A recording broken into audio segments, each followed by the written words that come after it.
Unveiling religious persecution. Religious persecution has been a serious topic among citizens around the world. Although persecution based on faith is not isolated to any specific region or religious group, it stands as a worldwide issue affecting individuals of all nations. In this seminar, I will specifically be focused on the persecution faced by Christians in the Somali region and analyzing the factors contributing to this social injustice. Join me on this endeavor as we delve into the influence of history, key players, and the current situation endured in this country. The progressive occurrence of discrimination upon Christians has been a transparent conundrum with a lengthy historical record. And since the collapse of the Somalian central government in 1991, Christians have been subjected to persecution, influencing the rise of this issue. Now, you may be asking, but why? What did Christians do so wrong that caused these decades of oppression? Well, the answer is nothing. And the reason is due to the short minority of Christians consisting of approximately a few hundred individuals out of a total population of 18.5 million. There's truly no number to however many there may be in Somalia, as the perpetual terror and concealment limits their appearance throughout the nation. Nevertheless, exploring the key figures in religious persecution in Somalia related to Christianity is relevant as it contributes to the acts of undeserved hate.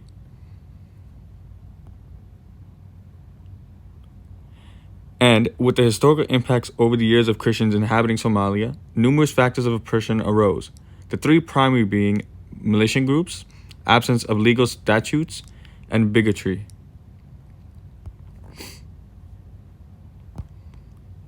Islamic militant groups. Conspicuous for its involvement of Christian persecution in Somalia, Al-Shabaab has been labeled as a terrorist organization by numerous nations and foreign bodies throughout the world. Since its inception in 2006, Al-Shabaab has followed an ideology intended at establishing an authoritative agenda of Islamic laws in Somalia, especially attacking Christians due to their beliefs. In truth, the violent group has carried out countless attacks such as extensive homicides, bombings, and assassinations, which have led to nothing but the death of many innocent souls. Additionally, due to Al-Shabaab's radical views, Christians are constituted as adversaries to Islam and strive for the demise of Christianity. Absence of legal statutes. Moreover, Somalia's lack of constitutional laws plays an essential part in the systemic abuse of Christians, and with the emergence of the Sharia law as the governing court structure, forsaking the Islamic faith developed into a punishment of death, exposing followers of Christ to extreme penalties for their beliefs. As a consequence, with the absence of legal statutes, it enables extremists to seek and execute those of Christian belief, resulting in them to adapt to severe persecution.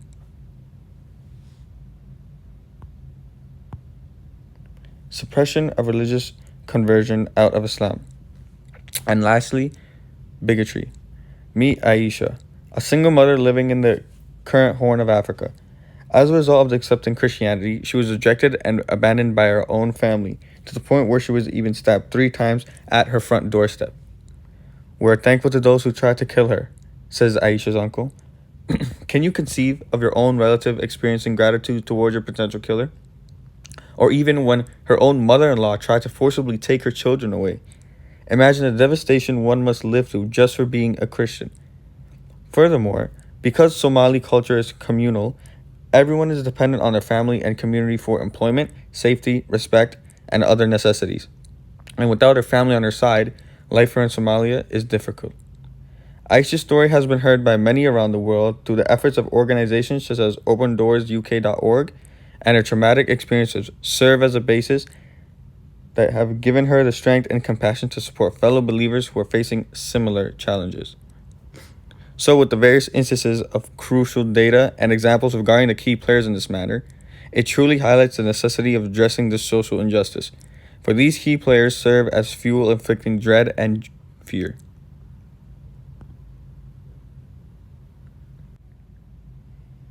Into the bargain, analyzing the present status of religious persecution in Somalia regarding Christianity is essential for the safety of innocent lives.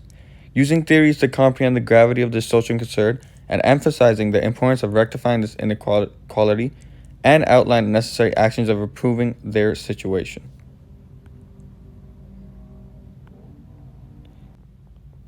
Existing tyranny, harassment, as well as violence against the Christian people of Somalia continue to make it exceedingly arduous for them to volitionally exercise their faith and live without restraint. As time progresses, we can only know so much about what goes on in the state, for we may never know how long this predicament may last.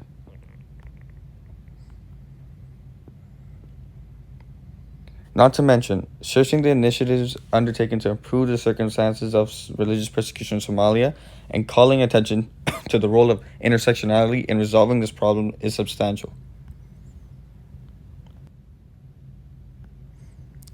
Critical race theory emphasizes how connections between various religious groups are shaped by the dynamics of power, and it is evident that there is a Muslim majority of individuals in the state of Somalia.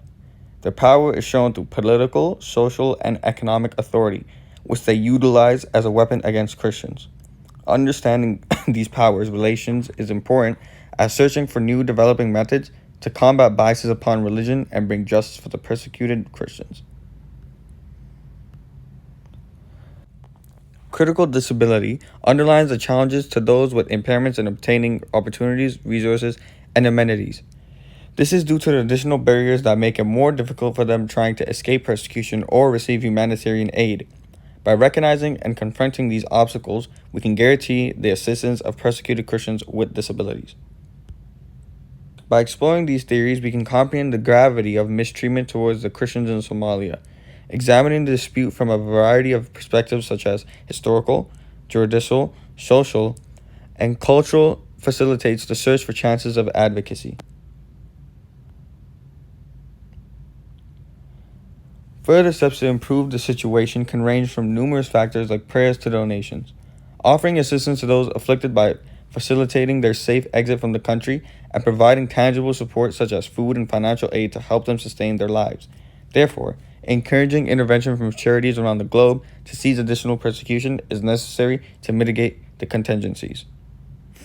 Intersectionality plays a role in this manner as it perpetuates the marginalization of Christians through the combination of religious identity, class, ethnicity, and gender. This dense network of hostility enables them to be more prone to danger, especially women who experience distinctive types of abuse on their freedoms.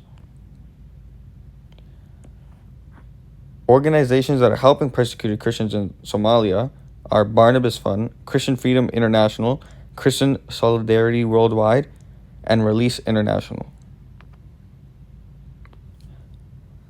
I've chosen this topic as a demonstration to more equal equality since it's imperative in these times as it violates the human rights of these individuals. Likewise, getting views from different people around the world engages us so we are aware of the anguish persecuted Christians in Somalia go through. My personal thoughts upon this discussion are broad, ranging from questions of what fuels discriminatory acts towards them and what further things I can do to help their situation. As I myself am a Christian, and seeing my fellow followers be persecuted for doing absolutely nothing wrong truly makes me feel resentful. Moreover, I pray for the innocent lives in Somalia and hope the current state they endure in gets better. But in order to confront these conditions, advocating the breaches of fundamental freedoms, promoting religious safeguards for the minorities in Somalia, and involvement of international aid is indispensable for resolving this dilemma.